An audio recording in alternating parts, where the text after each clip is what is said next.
escuela o a la Academia de Ingeniería de Protección contra Incendios de Firepipin. Hoy vamos a comenzar una serie de capítulos relacionados con otro de los componentes básicos de las instalaciones de protección contra incendio. Vamos a comenzar a hablar de las válvulas. Las válvulas, como ya sabemos, existen en una gran variedad, hay gran variedad de modelos y de tipos de válvulas. Esto es como consecuencia de, por un lado, el gran número de funciones que pueden desempeñar estas válvulas y, por otro lado, pues la variedad de fluidos que pueden transportar y las diferentes condiciones en las cuales tienen que trabajar. Nos vamos a centrar en una serie de aspectos que nos van a permitir conocer un poco más las válvulas. Vamos a comenzar por los componentes básicos. Después veremos las funciones que puedan desempeñar, los tipos de válvulas, cómo se pueden instalar, qué forma de instalación tienen y las especificaciones que suelen acompañar generalmente a este tipo de válvulas en los proyectos. Si comenzamos por los componentes básicos, podemos encontrar que independientemente de las diferencias entre los diferentes tipos que existen en los diferentes tipos de válvulas, hay una serie de elementos que, aunque tengan formas diferentes, pueden considerarse como comunes. Vamos a encontrarnos, por ejemplo, la tapa, nos vamos a encontrar el eje, nos vamos a encontrar el disco, que es el mecanismo para producir el cierre. Nos encontramos el asiento, que es donde el disco reposa para controlar o evitar el flujo del líquido, el cuerpo, que es la parte que, digamos, mantiene todos los componentes de la instalación, y algo también importante es el paso. Vamos entonces a ir viendo cada uno de estos componentes independientemente del tipo de válvula, como os comento. Si comentamos por el cuerpo, es, como vemos aquí en la foto, es el componente de la válvula que contiene dentro de él o mantiene unido a todas las partes de la válvula, es decir, es un poco el receptáculo de los diferentes componentes de la válvula. Es un componente que tiene que tener una resistencia mecánica relativamente elevada o incluso muy elevada dependiendo de la presión de trabajo. Tiene que tener también una resistencia a la corrosión porque es la parte de la válvula que está más en contacto con el fluido que estamos transportando. En caso en el que estemos transportando productos que puedan producir algún tipo de erosión, tienen que tener también resistencia a la erosión y evidentemente a la temperatura que pueda tener el fluido que está circulando por la tubería. Esto está relacionado al final con el material del cual están fabricados los cuerpos de las válvulas. Los materiales más comunes son en general pues acero al carbono o fundición de acero o hierro fundido. Podemos tener cuerpos de latón, de bronce, de acero inoxidable o de algún tipo de producto como el Monel o algún otro producto de una más elevada resistencia a la corrosión para aplicaciones un tanto más especiales. Los siguientes componentes que vamos a ver son el disco, el asiento y lo que hemos llamado el paso. Estos son los medios de que disponemos para controlar el flujo a través de la válvula. Por ejemplo, el disco, independientemente de la forma que tenga, aquí vemos pues tipos de discos. Vemos un disco de una válvula de compuerta, de una válvula de bola o de una válvula de macho. También podemos tener o nos encontramos con el asiento, que es la parte sobre la que se desliza el disco. Aquí vemos una serie de ejemplos de los asientos, que en general suelen ser arandelas. A veces los asientos son metal con metal, otras el disco puede ser de un producto más blando y el asiento más duro. Y luego el paso, que es, digamos, el diámetro máximo que la válvula nos permite para que pase el fluido que estamos controlando. Vemos aquí, por ejemplo, una válvula de bola, tenemos una válvula de macho y aquí tenemos una válvula de globo o válvula de asiento. Vemos que los pasos son diferentes dependiendo de la configuración de la válvula, pero siempre hay un paso que es el que nos permite saber el flujo o el caudal que puede circular a través de la válvula. Otro componente básico de las válvulas son los ejes.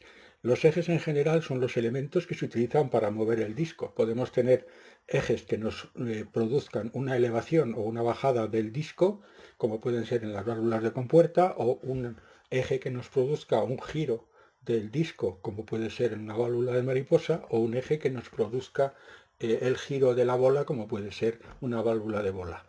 En principio hay dos tipos de ejes. Los ejes que se llaman de husillo ascendente, que son aquellos ejes que cuando la válvula se abre ascienden levantando el disco, de forma que el volante puede subir con el conjunto del eje o puede quedarse estático y el eje pasar a través del volante. Aquí vemos en esta fotografía la válvula de la izquierda totalmente abierta con el eje totalmente digamos desplegado o desenrollado o desenroscado, y la compuerta o el disco en la parte superior, y en la parte de la derecha tenemos la válvula cerrada con el disco en el asiento, el disco en la zona en el cuerpo de la válvula produciendo colocado junto al asiento para evitar la circulación, y el eje totalmente dentro del cuerpo de la válvula. La otra opción para los ejes que nos encontramos son los ejes o husillos fijos. En este caso, el eje permanece en la misma posición, no importa si la válvula está abierta o cerrada, de forma que el disco lo que hace es moverse hacia arriba roscando sobre el eje. Cuando el disco está en la parte superior, se ha roscado totalmente sobre el eje y la válvula está abierta, y cuando el disco se encuentra al extremo del eje, la válvula está cerrada. Pero exteriormente nosotros no sabemos si la válvula está cerrada o está abierta. No tenemos ninguna diferencia visual sobre la situación de la válvula. Otro componente que vamos a ver es la tapa. La tapa es la parte superior de cierre de la válvula. Es además el soporte sobre el cual se suele mover el eje y actúa como sello para evitar las fugas. Este sellado se suele hacer mediante empaquetaduras, prensas topas, y es el conjunto que evita que se produzcan las fugas de líquido por la zona de movimiento del eje. En general tenemos dos tipos o dos formas básicas de unir la tapa con el cuerpo. Podemos tener una tapa roscada.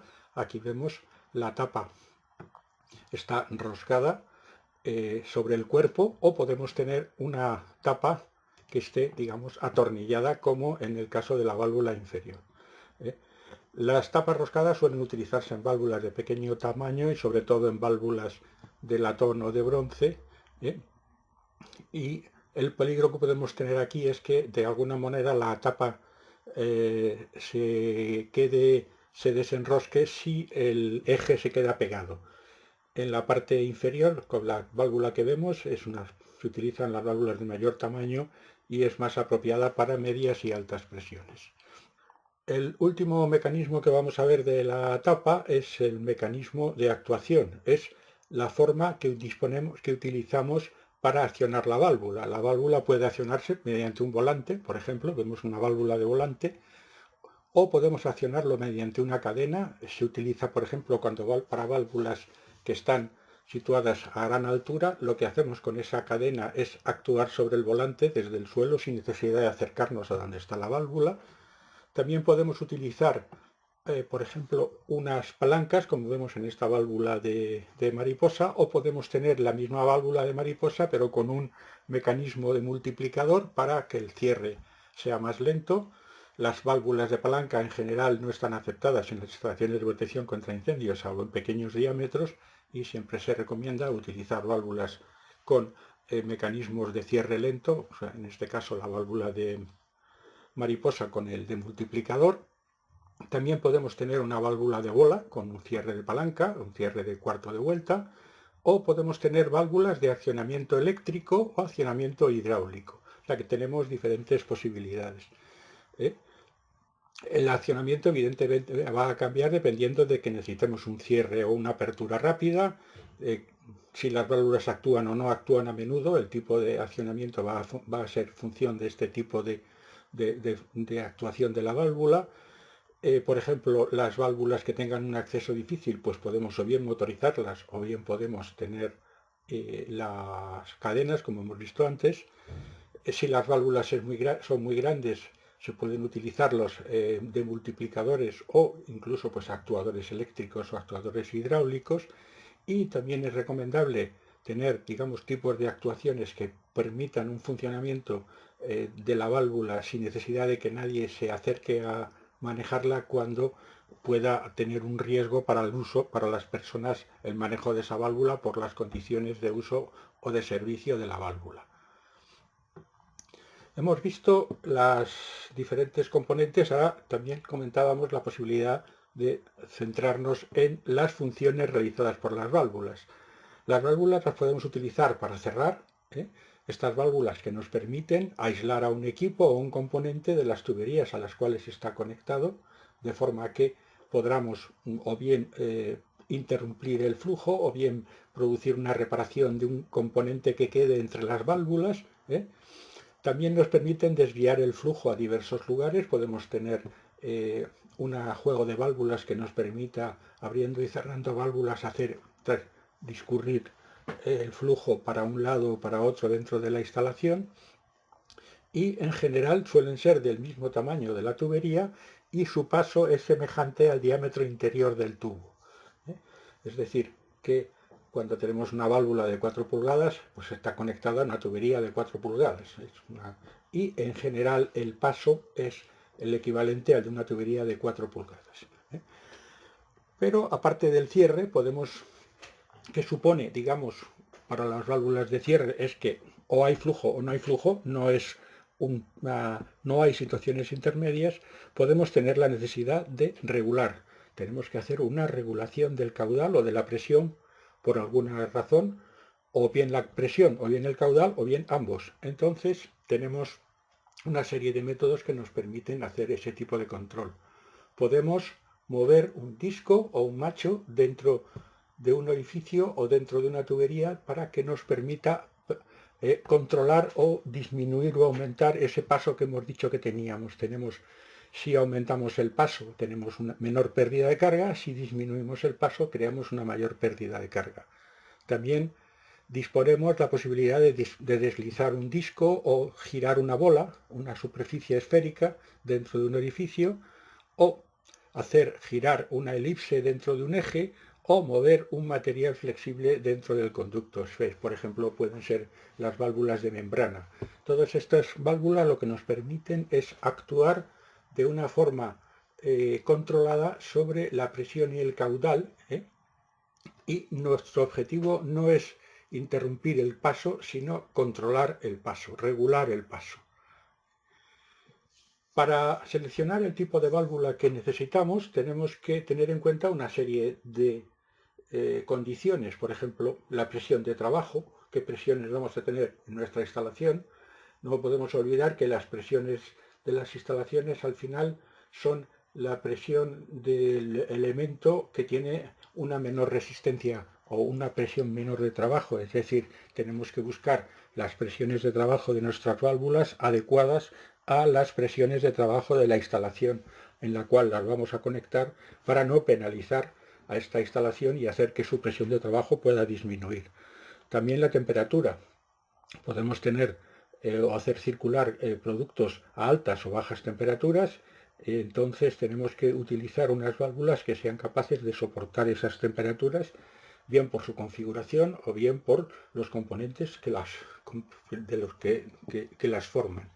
Y luego, evidentemente, también el tipo de fluido que va a circular, que puede ser un líquido, puede ser un gas, puede ser un líquido más sucio que tenga alguna serie de productos en suspensión que puedan tener un efecto abrasivo, o que pueda ser corrosivo, o en el caso de, por ejemplo, cuando tenemos una instalación en la cual estamos utilizando agua de mar, pues el tipo de fluido evidentemente nos va a condicionar la composición de los materiales de la válvula y el tipo de válvula. Respecto a la selección de la válvula, podemos tener muchas opciones en función de los diferentes aspectos de la válvula que estemos considerando. Podemos tener válvulas que tengan muchas vueltas, o sea que necesitemos actuar durante muchas veces sobre el volante para producir la apertura o el cierre, entonces tendríamos válvulas de compuerta o válvulas de globo o de asiento. También podemos tener válvulas de cuarto de vuelta, que serían válvulas de bola o válvulas de mariposa. Esto es, digamos, relativo porque nos podemos encontrar válvulas de mariposa de multiplicadores y se nos transforma en una válvula con múltiples vueltas, y lo mismo ocurre para las válvulas de bola. Podemos tener, por ejemplo, cuando queremos tener una válvula de retención, podemos tener diferentes opciones. Podemos tener las de clapeta oscilante, de doble clapeta, con muelle, con contrapeso. También podemos tener en cuenta diferentes tipos de conexión. Podemos tener bridas, podemos tener válvulas que van con bridas, válvulas que van roscadas, válvulas que van ranuradas, válvulas que pueden ser brida en un extremo y ranura en el otro. En fin, diferentes tipos de conexiones adecuadas a la tubería a la cual nos vamos a conectar. Los materiales que las van a componer pueden ser en general muy variados, pero estamos hablando sobre todo en bronce en válvulas de pequeño tamaño, acero fundido, hierro fundido en válvulas estándar, de diferentes tamaños, pero válvulas estándar, acero inoxidable para aquellos usos en los cuales necesitamos una resistencia a la corrosión, o podemos utilizar válvulas de plástico, de PVC, en determinadas condiciones. Y un último aspecto que tenemos que tener en cuenta es las determinadas aprobaciones que puedan necesitar las válvulas, como puedan ser, en el caso de la protección contra incendios, pues estamos hablando de válvulas listadas por UL o aprobadas por FM o por VDS, o podemos tener LPCB. Por ejemplo, en Francia es muy normal que las válvulas de mariposa tengan que tener una aprobación APSAT. Existen muchas aprobaciones basadas en los requisitos de la AWWA, o más conocido por la American Water Works Association, o sea que podemos tener diferentes aprobaciones, y lo que tenemos que buscar es aquella que nos cumpla con nuestros requisitos y cuya aprobación esté incluida en las especificaciones de la válvula. Los tipos de válvulas que podemos utilizar para hacer todas estas funciones, algunas de ellas y algunas funciones solamente, otras de ellas nos las podemos encontrar aquí en esta lista. Tenemos compuertas, mariposa, válvula de bola, válvula de globo o asiento, válvulas de diafragma, válvulas de macho, válvulas de retención, válvulas de seguridad y válvulas de regulación de presión.